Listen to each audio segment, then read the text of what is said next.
bisa kuasain uang, lu bisa kuasain dunia, ya. Dan mereka tahu ini, mereka yang kuasain uang, ya, dari pertemuan di Jekyll Island itu. Bahkan bukan gua yang ngomong, tapi Woodrow Wilson. Dia bilang dia sudah gagal jadi presiden karena negara Amerika ini sudah dikontrol oleh para mafia uang ini. Kalian bisa lihat quotes-nya di sini. Dia bilang, "I am most unhappy man. I accidentally ruined my country. A great industrial nation is now controlled by its system of credit. Our government is no longer based on the freedom of opinion, nor on the conviction and the majority decision. It is now a government which is subjected to the conviction and the compulsion of a small group of dominant men."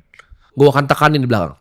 A small group of dominant men. Jadi Amerika itu udah gak bisa bikin keputusan sendiri. Presidennya pun sudah angkat tangan. Ini dikuasai segelintir orang, yaitu mafia uang ini. Dan mereka punya kuasa yang luar biasa. Mereka itu punya sistem hukumnya karena bisa dibeli semua sama mereka. Mereka punya senjata-senjatanya, mereka punya law enforcementnya.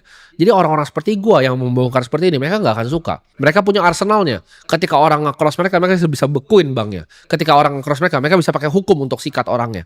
Mereka punya semua arsenalnya untuk sikat orang. Jadi di dunia ini, orang-orang seperti gue yang berani ngomong, itu cuma ada karena dua ya hasilnya.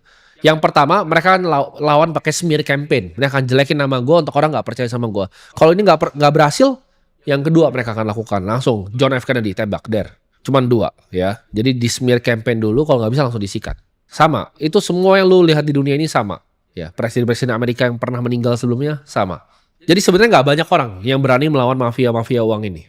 Tapi di sini gue akan ngomong ke kalian semua. Hari ini kita hidup di dunia di mana kartel fiat, bank sentral, dan institusi keuangan itu mengendalikan kehidupan miliaran orang. Mereka itu mencetak uang tanpa batas, menciptakan inflasi, dan mencuri daya beli kita. Dan memperbudak kita di sistem yang tak bisa dimenangkan. Tapi kita tidak akan tunduk. Hari ini kita menyatakan perang terhadap sistem keuangan yang korup, yang selama ini menindas rakyat. Kita membangun sebuah era baru, era kebebasan finansial. Kita adalah generasi yang akan menghancurkan mafia uang ini, dan mereka tidak akan bisa menghentikan kita.